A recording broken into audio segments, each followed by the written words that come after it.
Hi, welcome to Miss Annette's Little Farm in the Big City.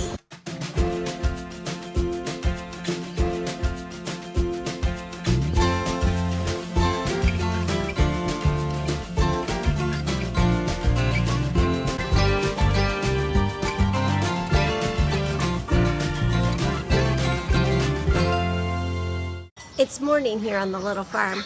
It's about 7:30, I think. I've got kind of a late start. But before I get started on what I want to talk about today, I want to show you something that happened. Come here. Come here. I want to introduce you to Brownie. We got Brownie quite by accident. He was abandoned on the side of the road in a crate, and we decided that he would fit right in here in the little farm, and he has so far. So he's gone from being a big city dog to being a little farm dog. And we're going to teach him how to be a big helper around here. Say hi. Say hi, Brownie. Hi. But Brownie's not what we're going to talk about today. Today we're going to talk about ducks. I know you're crazy about ducks. My duck video has gotten a lot of views. But there's more to ducks than just the basics. And I want to share with you my journey of keeping ducks and some of the things that have happened and some of the things that I've learned. We didn't get the day started, but since we've got Brownie here, things have changed a little bit. Generally, the ducks, the animals get to run free, but right now we're keeping everybody in their paddocks and trying to keep them safe from this little fella until he learns the ropes.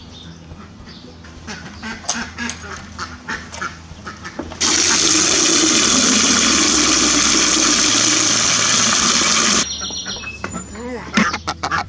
Good morning. Ready to get out? Our ducks are early risers, and they're the first ones to be making noise in the morning. Good job. We're keeping their food and their water in the paddock, which is going to be messy, and it's going to cause some flies because they make a mess. Ducks are extremely messy. They're very cute, but they are very messy. One of the problems that we have is when they're transporting their food. They get their food in their bill, and then they go to the water, and so there's always a mess. This is what we got going right now. Things are always changing here on the little farm. We prefer to keep it on the asphalt because it's easier to keep clean that way, but this is how we have to do it right now.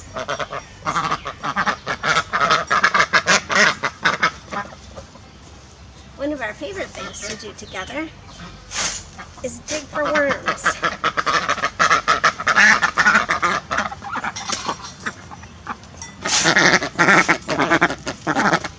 Look at all these wormies.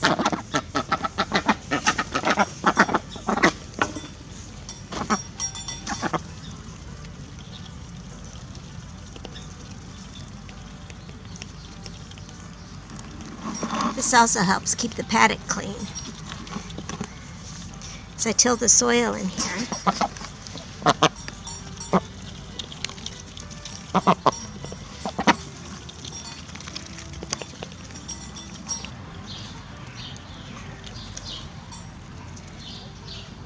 They love this so much that once I get a shovel, they follow me to see what I'm doing, just in case I'm digging for worms or digging a hole somewhere, which usually I am.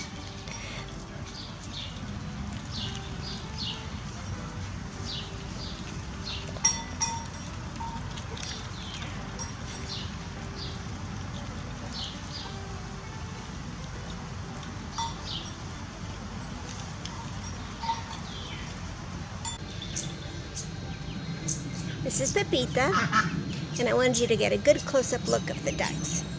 So I'm going to show you her face, if she lets me, so you can see her bill is nice and flat.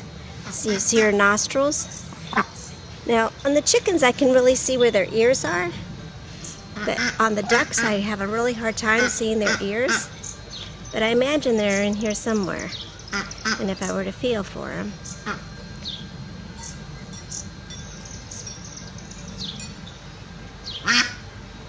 she has ridges on her bill. See those? And they're flat. I'll back out so you can see her feet.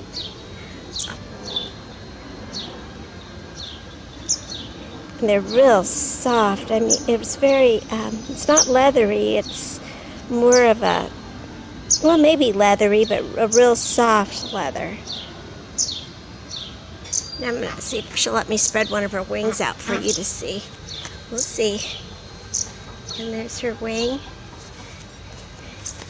Now the ducks are about 2 years old, and they're runner ducks, which means they run, but they don't fly. Even though they have beautiful wings and a beautiful wingspan, they don't fly. They run. And that's what makes them a good pet if you're thinking about getting a duck for a pet. They are social, and just like the goats, you'd like to have more than one. And they are very messy, as I showed you before and as I demonstrated before. They don't weigh much, and the more you handle them, the more likely they are to be calm while you're handling them. So they're not too frightened. Catching them is the other thing, though. They don't like to be captured, but once you hold them, they're fine. The questions that we get a lot are, what do our neighbors think of having all these animals? The ducks are really loud. The goats can be really loud. The chickens, when they lay an egg, they want everybody to know. They are crazy.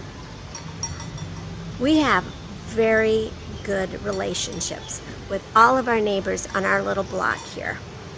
One of the reasons, cultivate that relationship. I give our neighbors free produce, I give them eggs, I give them, if they want to bring their family members over to come visit the animals, I happen to let that happen too. We try to be very generous with our neighbors because we feel they're being very generous with us, letting us have this little farm. Speaking of that, I wanted to address this also. A lot of you may be tuning in and subscribing because you think that this is a homestead. It's not really a homestead. It's a learning stead, I guess. And the most important thing here on the little farm is that it's a farm for learning. We make our farm available to our neighbors, to the general population, to school children by school visits. We make our farm available to people who have never had that connection, the connection to where their food comes from, the connection to farm animals, a connection to what sex of the animal you need to have to obtain some of the produce. This little farm in the big city is not a homestead. It's a learning stead. That's what I like to call it. And I'm learning too. There's so many things that I learn on a daily basis. I learn more about our animals. I learn more about gardening. I learn more about processing the produce that we get. I learn a lot too. And I try to share all of that here on my channel. Anyway, I'll get off my soapbox and let's talk a little bit more about ducks, all right?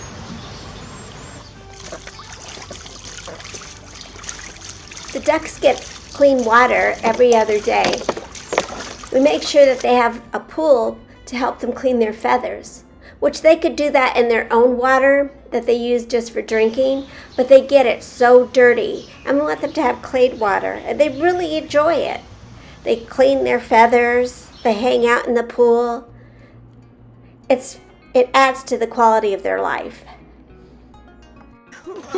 You guys miss your swimming pool, don't you? It's just not quite warm enough for that. And in the winter, when we don't put a pool out for them, they still find a way to jump in and clean their feathers.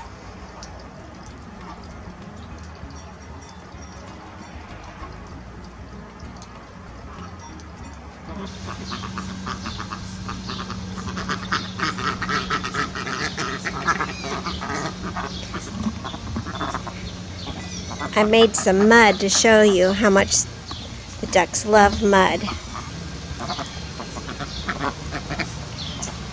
The mud helps them also. It helps them by getting some small stones into their gizzard to help them digest their food. So mud is actually good for ducks.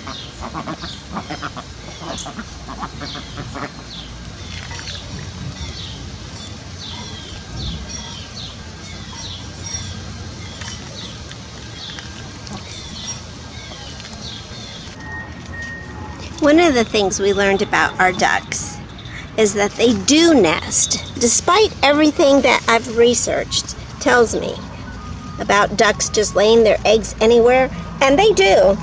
But our ducks tend to nest, which is really peculiar and a little frustrating sometimes when you don't know where the eggs are. The problem with finding eggs like this in random places is I don't know how old they are. Now I can test them, or I can feed them to the birds, because the birds will eat the eggs. I know that sounds awful, but these are not fertilized eggs. There's no baby in there. It's just an egg.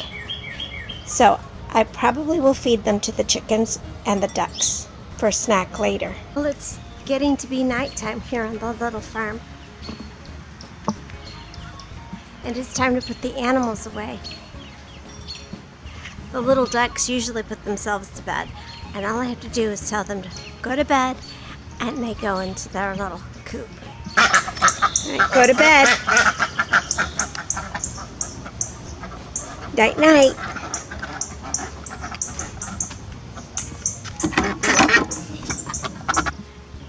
Well, that's that. Another day on the little farm. I'm sure glad you stopped by. Thank you for visiting Miss Annette's little farm in the big city. Make sure you get outside today. Wear your sunscreen and tell everybody I said hi. And we'll see you next time. Bye.